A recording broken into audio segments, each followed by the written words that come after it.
पापा के शॉप पे बैठा करता था, तो वहाँ पे गल्ला पे बैठने की आदत हो गई। धीरे-धीरे फिर घर पे बोला कि मुझे कुछ बिज़नेस करवा दीजिए। मेरे कारण जो फैमिली पुराना बिज़नेस था वो भी बंद हो गया था। फिर मैंने बैंक से पर्सनल लोन उठाया बिना घर पे बोले हुए। मार्केट में लोग बोलने लगे कि अरे! नीरज का बेटा तो अब चाय पकौड़ा का दुकान खोल रहा है। जैसे ही हमारा बिज़नेस पिकअप पकड़ा था, वो जो रेंटेड प्रॉपर्टी थी वो सेल आउट हो गई। हम अच्छे खासे डेब्ट्स में आ गए और मैं बहुत टेंशनाइज़ हो गया था कि अब करें तो क्या करें? चाय, चाय, चाय। जैसा आप सब जानते हैं कि अभी हमारा देश एक चाय की लहर में गूंज रहा है और चाय हमारे देश में पानी के बाद दूसरे सबसे ज़्यादा पीने वाला चीज़ है। ये भी नहीं, हमारे देश का एनर्जी ड्रिंक भी चाय ही कहलाता है। मैंने भी कुछ ऐसा ही स्टार्टअप किया है, द कुल्हड़ चुस्की के नाम से।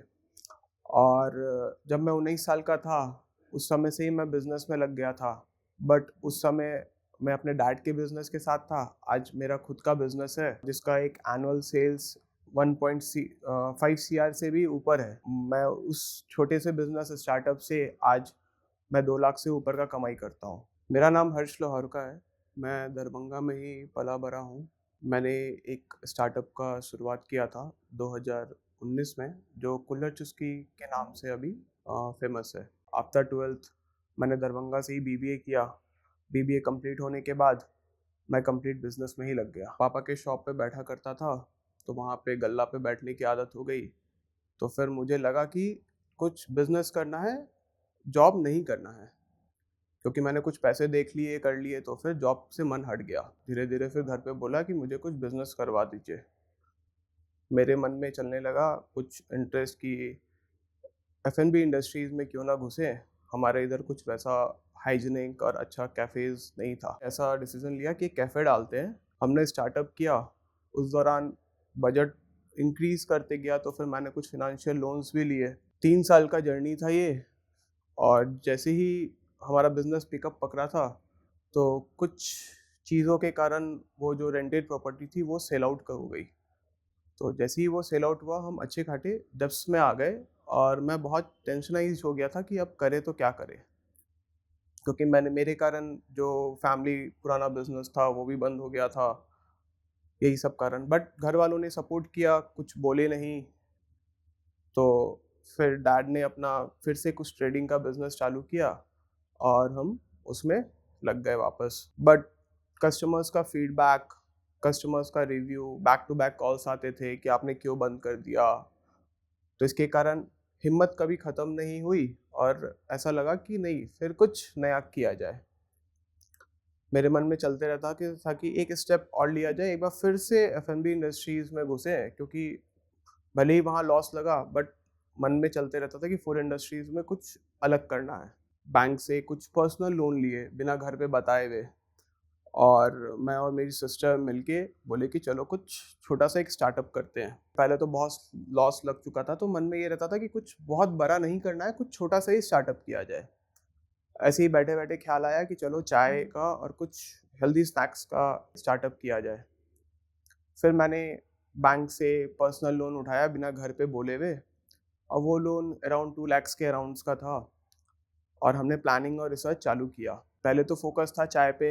हमने मार्केट में जितनी भी अवेलेबल कंपनीज़ की चाय पत्ती थी वो परचेज़ किया, और हम दोनों घंटों-घंटों चाय बनाते रहते थे ट्रायल के लिए। बट सैटिस्फैक्शन नहीं मिलता था। जो टॉप मोस्ट टी गार्डन्स है अपने इंडिया में, वहाँ से मैंने टी परचेज़ किया और खुद का ब्लेंड बनाया।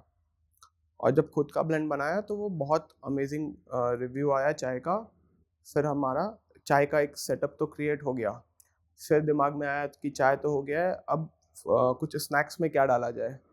तो एक छोटा-सा हमने मेनू क्रिएट किया, जिसमें हमने एक टोस्टैटो डाला, जो कि हमारे इधर के लिए एकदम नया था, और एकदम पॉकेट फ्रेंडली प्राइसिंग रखा उसका। फिर दिमाग में ये आया कि चलो ये सब तो हो गया, अब तो खोले कहाँ?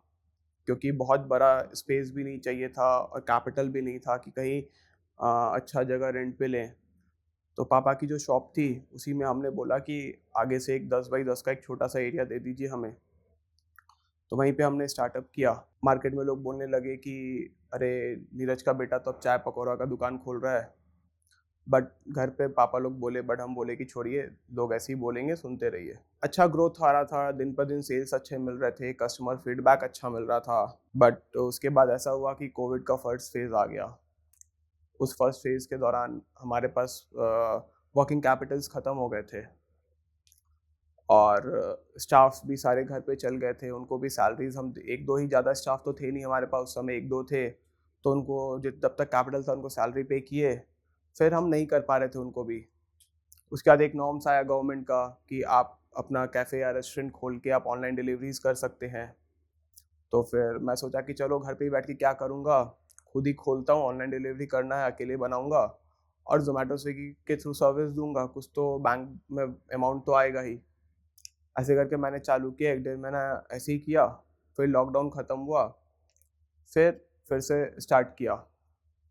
और जब लॉकडाउन ख़त्म होने के बाद जब बाहर के टीनेजर्स या यंगस्टर्स जो घर आ रखे थे, तो वो विज़िट करने लगे और एकाएक बिज़नेस में बूम आ गया और हमारा बिज़नेस जो है वो 2x 3x ग्रोथ होने लगा। फिर बहुत ज़्यादा तो कैपिटल था नहीं हमारे पास, बट कुछ ऐसे कस्टमर्स थे जो शहर के आउटस्कर्ट्स में रहते थे।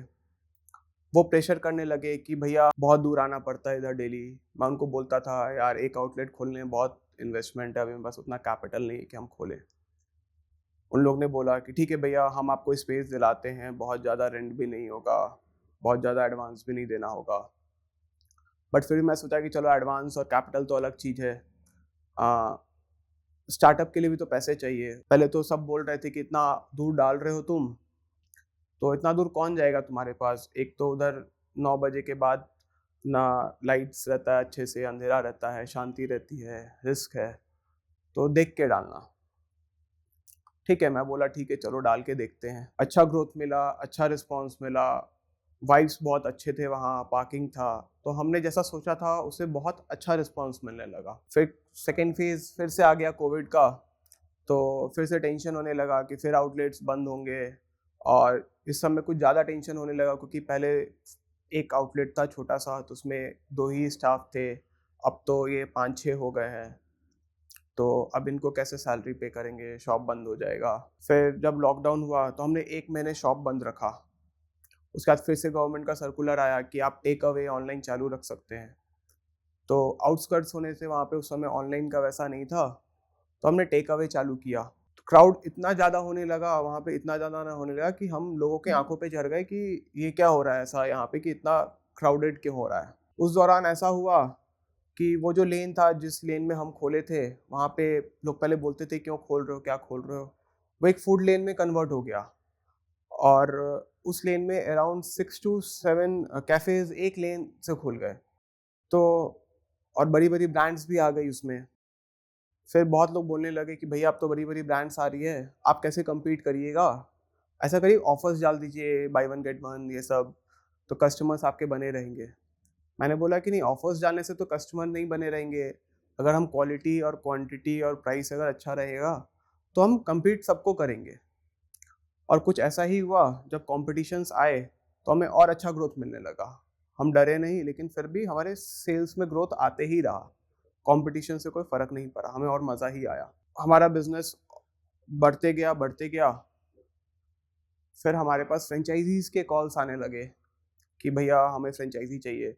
बट हमारा सेटअप अभी वैसा नहीं था, वैसा टीम नहीं था, तो फिर हम सबको बोलते गए कि अभी कुछ समय लगेगा हमारे फ्रेंचाइज़ी में, तो अभी हम नहीं दे रहे हैं। जब फ्रेंचाइज़ीज़ का कॉल आने लगा तो हमने उसको अपने ब्रांड को रजिस्टर्ड किया कि पहले रजिस्टर्ड करवाते हैं क्योंकि अब नाम अच्छा हो रहा है। फिर हमने अपना जो फर्स्ट आउटलेट था उस पे फ़ोकस किया कि वो छोटा-सा है, उसको कहीं एक्सपैंड करके बड़ा करते हैं क्योंकि सराउंडिंग भी नहीं अच्छा है, लोगों को बैठने में दिक्कत हो रहा है, रोड साइड है। तो नियर बाय हमने एक और शॉप रेंट पे लिया और उसको वहाँ से हमने 100 स्क्वायर फीट के शॉप को 500 स्क्वायर फीट में शिफ्ट किया। और जब वहाँ पे शिफ्ट करने के बाद कस्टमर्स रिस्पॉन्स और अच्छा होने लगा, तो हमने फिर एक फ्रेंचाइज़ी का कॉल आया, तो हमने बोला कि नहीं, चलो फ्रेंचाइज़ी भी अब देते हैं। ये भी हमारे लिए एक बहुत बड़ा चैलेंज था कि हमारा तो अभी सेटअप है नहीं, बट फ्रेंचाइज़ी देंगे तो उसको रन कैसे करेंगे? फिर हमने नियर बाय मधुबनी में एक फ्रेंचाइज़ी आउटलेट खोला। तो चैलेंज तो था, बट उस चैलेंज को फेस करते हुए हमने बहुत अच्छा से उसको टैकल किया और हमारा एक फ्रेंचाइजी आउटलेट ओपन हुआ। तो ऐसे ही हमारा ग्रोथ बढ़ता गया। एक समय था, जैसे मैंने बताया कि मैं पापा के गले पे जाके बैठता था, तो फिर उस समय लगता था क्यों जॉब करें, खुद का एक बिज़नेस करें और दूसरों को जॉब दें। तो मैंने जब स्टार्टअप किया था तो हमारे पास एक एम्प्लॉय था। आज 3 साल में हमारे पास अराउंड 26 कोवर्कर्स हैं और सब के सब उतने ही लगन से काम करते हैं जितना मैं एफर्ट्स डालता हूँ अपने बिज़नेस में। और स्टार्टिंग डेज़ में हमने जब स्टार्टअप किया था तो हमारी एक एवरेज सेल 2000-3000 रुपए आती थी। तो एक टारगेट रखे तो हम कितना 100 कप चाय बेचते होंगे मैक्सिमम दिन का। ठीक है, बट वो स्टार्टिंग था तो ऐसा नहीं लगता था कि कम है, ज़्यादा है, लगता था कि हाँ, अच्छा है।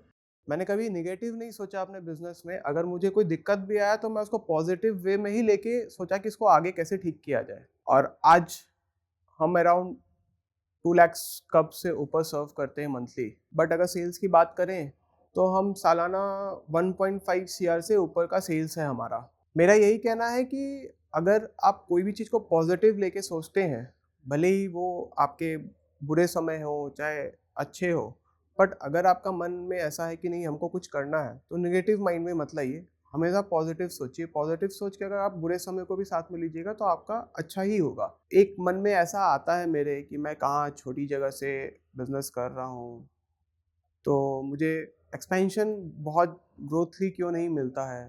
तो ये बात कहना सही है, जगह तो छोटा है बट मुझे एक्सपेंशन मिल रहा है, बट क्या है कि उसका ग्रोथ रेट स्लो है थोड़ा। शहर कोई छोटा बड़ा नहीं होता है, भले ही आपका व्यू कैसा है, लोगों का व्यू कैसा है वो मैटर करता है, बट आप छोटे जगह से भी अच्छा ग्रोथ कर सकते हैं। बस यही है कि धीरे-धीरे ग्रोथ मिलेगा, उतना अगर आप दिल्ली जाके करते हैं या बॉम्बे जाके करते हैं, तो उधर क्या है ग्रोथ थोड़ा जल्दी मिलता है, बट उधर का बिज़नेस करना उधर डिफ़िकल्ट है इन कंपैरिज़न टू अगर आप किसी स्मॉल सिटी से करते हैं तो। ऐसा मत सोचिए कि आप छोटी जगह से हैं, कैसे होगा, लोग क्या बोलेंगे, लोग क्या सोचेंगे, वो सबको दिमाग से निकालिए। आपके जो मन में आए वो करिए। अहाँ सब एकरा सब्सक्राइब करू, लाइक करू और जत्ते से जत्ते मैथिल छै उनका बीच में शेयर करू। और नया नया प्रेरणादायक कहानी बहुत सारा खिस्सा अहाँ के सुनल मिलत, तो बस बनल रहू।